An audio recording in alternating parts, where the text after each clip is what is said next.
प्रधानमंत्री नरेंद्र मोदी जब भी विदेश जाते हैं तो भारत का डंका बज रहा है। अब विदेशी मीडिया सवाल पूछ रहा है कि प्रधानमंत्री नरेंद्र मोदी प्रेस कॉन्फ्रेंस क्यों नहीं करते हैं। जी हां, 12 साल हो गए हैं, उन्होंने अब तक किसी प्रेस कॉन्फ्रेंस को संबोधित नहीं किया और अब वो विदेशों में बच नहीं पा रहे हैं। या तो पत्रकार जब उनसे सवाल पूछते हैं तो उनके पास कोई जवाब नहीं होते, या पत्रकार ये कह रहे हैं कि हम यहां जहां खड़े हुए हैं हम इससे ज्यादा करीब प्रधानमंत्री नरेंद्र मोदी के पास नहीं जा सकते क्योंकि जाने की अनुमति नहीं है। और हमसे क्या बताया जाता है? प्रधानमंत्री नरेंद्र मोदी विश्व गुरु हैं जो सवालों का जवाब नहीं दे सकते। आप जानते हैं दोस्तों, विदेश मंत्रालय के एक अधिकारी से प्रधानमंत्री की ऑस्ट्रेलिया और न्यूजीलैंड की यात्रा में सवाल पूछा गया कि प्रधानमंत्री नरेंद्र मोदी सवाल क्यों नहीं पूछते हैं। और क्या आप जानते हैं, विदेश मंत्रालय के अधिकारी ने निहायत ही वाहियात या सरल शब्दों में कहा जाए टुच्चा बयान दिया। जानते हैं उन्होंने क्या कहा? उन्होंने कहा कि प्रधानमंत्री नरेंद्र मोदी एक राजनेता हैं और जनता और उनके बीच उन्हें बिचौलियों की जरूरत नहीं है। भारत की जनता गरीब है, वो नहीं चाहती उनके और प्रधानमंत्री के बीच में कोई आए। क्या इस नासमझ ब्यूरोक्रेट को यह बात पता है कि प्रेस कॉन्फ्रेंस का क्या मकसद होता है? प्रेस कॉन्फ्रेंस का मकसद होता है सत्ताधारी को, ताकतवर को जवाबदेह बनाया जाए। जब आप सवाल पूछते हैं तो ताकतवर जवाबदेह बनता है। अगर प्रधानमंत्री प्रेस कॉन्फ्रेंस कर रहे होते तो उनसे सवाल पूछा जाता कि एक के बाद एक पेपर लीक हो रहा है मगर अब भी आपके शिक्षा मंत्री क्यों बने हुए हैं। अगर प्रधानमंत्री नरेंद्र मोदी प्रेस कॉन्फ्रेंस कर रहे होते तो उनसे सवाल किया जाता कि पहले दिल्ली दंगे हुए, उसके बाद पहलगाम में आतंकवादी हमला हुआ, आपने किस पर एक्शन लिया? आखिर national security adviser Ajit Doval या देश के गृह मंत्री अमित शाह पर कोई एक्शन क्यों नहीं है? मणिपुर अब भी जल रहा है, उन पर कोई एक्शन क्यों नहीं है? इसीलिए सवाल से बचे जा रहे हैं। और देखिए किस तरह का वाहियात तर्क दिया है एक ब्यूरोक्रेट ने। Why did Mr. Modi not give a press conference to New Zealand journalists here? So, your question has that quality of déjà vu because it's not appropriate for me as a civil servant to question Mr. Modi's political method. He is a very successful politician. But let me give you some context. So Mr. Modi Prime Minister Modi is a quintessential Indian politician. By and large, Indian politicians favor direct, contact with their electorate. And you must remember that the Indian electorate are predominantly rural folk. They want direct contact. They don't like being spoken down to. They don't like being spoken to through intermediaries. And Mr. Modi has perfected the art of direct contact with his electorate, and he seems to be doing a rather good job of it since, he's been elected now. He's in his third term. He's one of the longest serving prime ministers in our country. Immigration. So, ये थे ambassador रुदेंद्र Tandon. आप समझे इस देश में bureaucracy की इतनी खराब हालत क्यों है? आपको याद होगा दोस्तों, इससे पहले भी जब नॉर्वे की एक पत्रकार हेले लिंग ने सवाल पूछा था तब हमारी पूरी ब्यूरोक्रेसी लग गई थी, पूरा गोदी मीडिया लग गया था उस पत्रकार को जॉर्ज सोरोस एजेंट, भारत विरोधी और न जाने क्या क्या करार देते हुए। जब राहुल गांधी ने हेले लिंग के सवाल को अपने एक्स हैंडल पर पेश किया था तब राहुल गांधी को देशद्रोही बताया गया था, देश का अपमान करने वाला बताया गया था। ये सवाल हैं और आप उससे बच नहीं सकते। और जब आप सवालों से बचते हैं और जब आप एक तरफा संवाद करते हैं तब आप कुछ भी कहते हैं जिसका कोई तर्क, कोई लॉजिक नहीं है। और मैं आपको प्रधानमंत्री जो ये जकार्ता, ऑस्ट्रेलिया, न्यूजीलैंड की यात्रा में हैं, इसी की यात्रा के दौरान उन्होंने क्या क्या कहा है वही आपको बताना चाहता हूं। सबसे पहले सुनिए, वो एक मंच पर पहुंचते हैं और बताते हैं कि किस तरह से जकार्ता के लोगों को कुछ होता है गाना पसंद है। क्या प्रधानमंत्री नरेंद्र मोदी को यह बात कहना शोभा देती है? सुनिए उन्होंने क्या कहा था। वैसे मैंने देखा कि हां, भारत का गाना कुछ कुछ होता है। बहुत ही लोकप्रिय है। आज मैंने प्रेसिडेंट प्रबोवो इस पर कहा कि जब भारत और इंडोनेशिया साथ मिलकर चलते हैं तो कुछ कुछ से भी आगे बढ़कर बहुत कुछ होता है।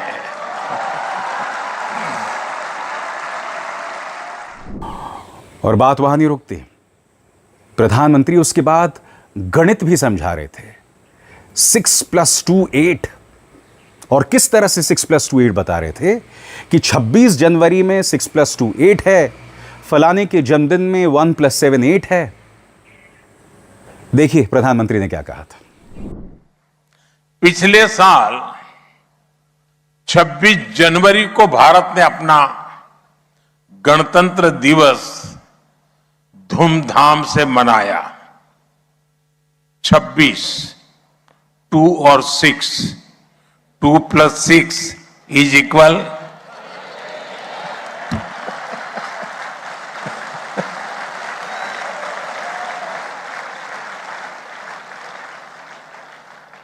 और मेरे मित्र का जन्मदिन भी 17 है, 1+।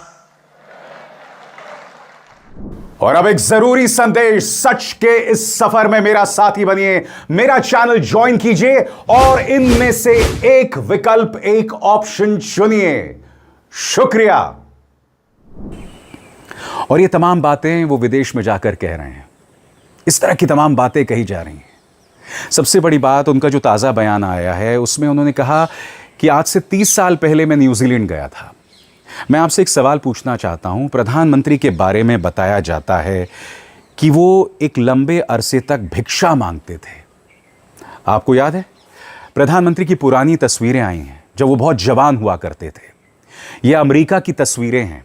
तो मैं समझना चाहता हूं ये कैसा शख्स है जो भीख भी मांगता था और न्यूजीलैंड चला जाया करता था। ये कैसा शख्स है जो भीख मांगता था और अमेरिका में तेज ट्रेन्स में बैठा करता था। यह बात समझ के परे है। सुनिए, जब प्रधानमंत्री 45 साल की उम्र के थे तो वो न्यूजीलैंड पहुंच गए थे और हमें क्या बताया गया था कि प्रधानमंत्री गरीब थे, भीख मांगकर गुजारा करते थे। ये तमाम बातें बताई गई थी हमको। सुनिए उन्होंने क्या कहा। प्रधानमंत्री के रूप में भले ही मेरा पहला न्यूजीलैंड दौरा है, लेकिन 25-30 साल पहले जब मैं किसी सरकार में भी हिस्सा नहीं था, सार्वजनिक जीवन में मुझे कोई जानता नहीं था, तब भी मुझे यहां न्यूजीलैंड आने का अवसर मिला था। और उस समय मुझे किसी ने गिफ्ट में 3 चीजें दी थी जो मैं वापस इंडिया लेकर के गया था। एक, ये मफलर,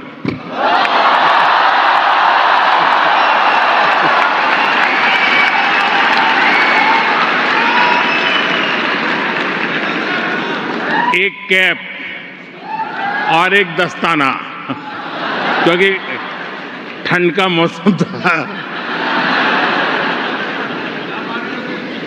और उसमें से एक चीज मैं अभी यहां इस कार्यक्रम में भी लेकर आया हूं।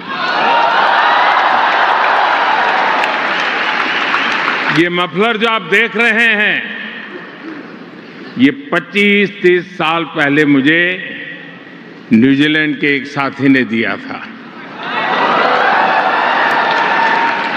इतने साल में मैंने कई बार इसका उपयोग किया और आज भी इसे बहुत संभाल करके रखा है। और यही वजह है दोस्तों कि प्रधानमंत्री को सवालों से बचाया जाता है। क्यों? क्योंकि अगर प्रेस कॉन्फ्रेंसेस होंगे तो उनसे पूछा जाएगा कि आप तो भीख मांगते थे, फिर आप अमेरिका कैसे पहुंच गए थे इतनी कम उम्र में? न्यूजीलैंड कैसे पहुंच गए थे? आप एक गरीब परिवार से आते हैं। मैं फिर आपसे सवाल पूछना चाहता हूं। प्रधानमंत्री बार बार अपनी गरीबी की बात करते हैं। 45 साल की उम्र में वो मुख्यमंत्री नहीं थे, वो किसी बड़े पद पर नहीं थे, मगर वो अमेरिका भी जा रहे थे, वो न्यूजीलैंड भी जा रहे थे और खुद उन्हें बताया वो न्यूजीलैंड गए थे। अमेरिका जाने की तस्वीरें उनकी पहले से ही वायरल हैं। तो मैं फिर आपसे पूछना चाहता हूं क्यों? और रुदेंद्र टंडन का बयान कितना वाहियात है दोस्तों, कितना वाहियात है।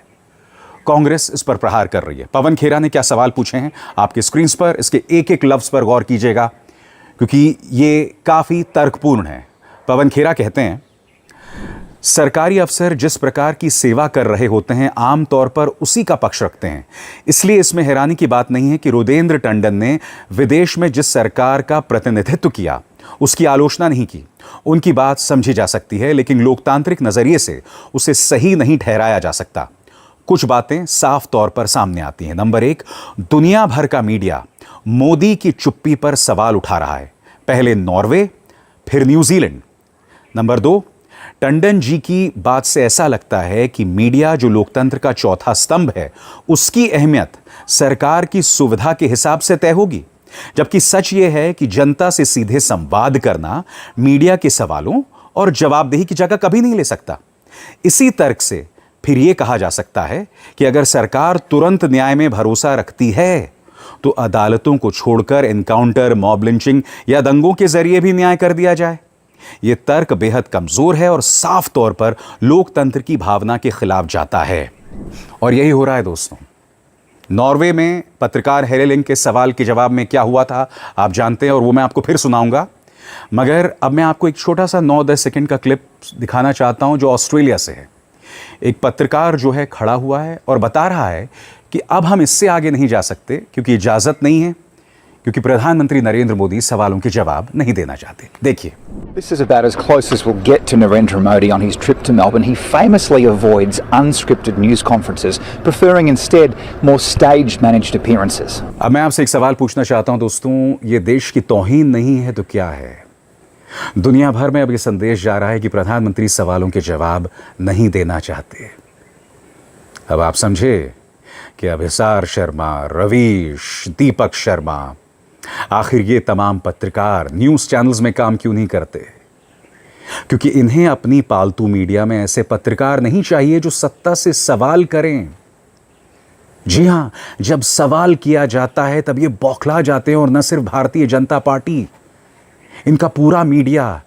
याद कीजिएगा हेले लिंग ने, जो कि नॉर्वे की पत्रकार हैं, उन्हें किस तरह से बदनाम किया गया था। याद है आपको उनके इस सवाल पर? सुनिए।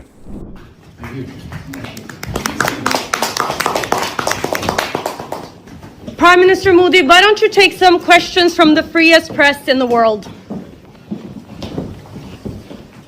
और उसके बाद जब हेले लिंग के सबने अपने कार्यक्रमों में दिखाया, राहुल गांधी ने अपने सोशल मीडिया हैंडल्स में पेश किया, तब यह कहा गया था कि राहुल गांधी ने देश का अपमान किया है। प्रधानमंत्री नरेंद्र मोदी से सवाल पूछना देश का अपमान भला कैसे हो गया? सुनिए ये तिहाड़ी पत्रकार क्या कह रहा है। भारत में प्रधानमंत्री मोदी के विरोधी हेल लंग को बधाई दे रहे हैं।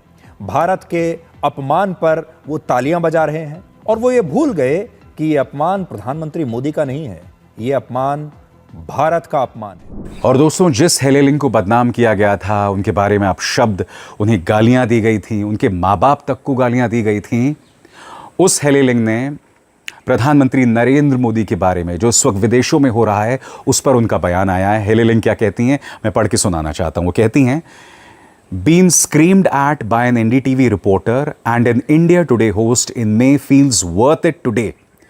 Thanks to the reporters in New Zealand and Australia. And always thank you to the Indian press, The Wire, News Laundry, Scroll, Peak TV, the unedited media, HQ English and many more working every day to report truthfully the heavy lifters. यहाँ पर हेले लिंग कहते हैं कि जब मैंने प्रधानमंत्री नरेंद्र मोदी से सवाल किया था तो अडानी के चैनल के पत्रकार ने मुझ पर चिल्लाया था, इंडिया टुडे के एंकर ने मुझ पर चिल्लाया था, मगर मैं शुक्रिया अदा करना चाहती हूं न्यूजीलैंड और ऑस्ट्रेलिया के पत्रकारों का। और वो धन्यवाद दे रही हैं news laundry, scroll, peak TV, wire और ऑफ कोर्स मेरे जैसे पत्रकार जो लगातार इस सरकार से सवाल पूछते रहते हैं। आप जानते हैं जब सवाल नहीं होता तो क्या होता है? जब सवाल नहीं होता है तो लोकतंत्र कमज़ोर हो जाता है। जब सवाल नहीं होता है तो सत्ताधारी अहंकारी हो जाता है, जैसा कि महाराष्ट्र के मुख्यमंत्री देवेंद्र फडणवीस हो गए। मोदी जी से सवाल पूछना भूल जाइए। हम अब उस दौर में प्रवेश कर रहे हैं जब आप भाजपा के जो छुट भैया प्रवक्ता है ना, शहजाद पूनावाला, वो गालीबाज प्रेम शुक्ला, या वो जो बगैर पजामे के बैठ गया था, जो भी था वो, खैर आप उनसे भी सवाल नहीं पूछ पाएंगे। और आपने डिबेट्स में देखा होगा कि जब भी कभी इनसे तीखा सवाल पूछ लिया जाता है तो ये लोग बौखला जाते हैं। याद कीजिएगा विधानसभा में खड़े होकर किस तरह के अपशब्दों का इस्तेमाल देवेंद्र फडणवीस ने किया था कि जो पुणे मुंबई एक्सप्रेसवे के मिसिंग लिंक पर सवाल करेगा, जो मेरे महाराष्ट्र को बदनाम करेगा, मैं उसे छोड़ूंगा नहीं। भाड़े के टट्टे, किस तरह की शब्दावली का इस्तेमाल किया था महाशय ने, खुद पता कीजिए इस शब्द का क्या मतलब है। सुनिए क्या कहा था देवेंद्र फडणवीस ने। हमारे जयंत राव जी ने सही बात कही, जिनको कुत्ता नहीं पहुंचता वो आजकल सोशल मीडिया पर आकर सबको गाली देते हैं, मुख्यमंत्री को भी गाली देते हैं। ऐसे कुछ भाड़े के टट्टे इस मिसिंग लिंक के बारे में भी पैसा ले लेकर सोशल मीडिया पर लिख रहे थे। उनको भी कह देना चाहता हूं, अगर महाराष्ट्र का अपमान करोगे छोड़ूंगा नहीं। बात साफ हो जानी चाहिए, आप सवालों से नहीं बच सकते हैं। आप अपने आप को नॉन बायोलॉजिकल बताकर आप सवालों से नहीं बच सकते हैं। प्रधानमंत्री को सवालों के जवाब देने पड़ेंगे। जी हां, और ये शुभ मुहूर्त भी है। जैसे ही मैंने कहा प्रधानमंत्री को सवालों के जवाब देने पड़ेंगे, बारिश शुरू हो गई है साहब।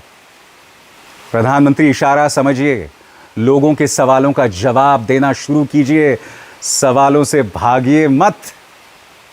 अभिसार शर्मा को दीजिए इजाजत। नमस्कार।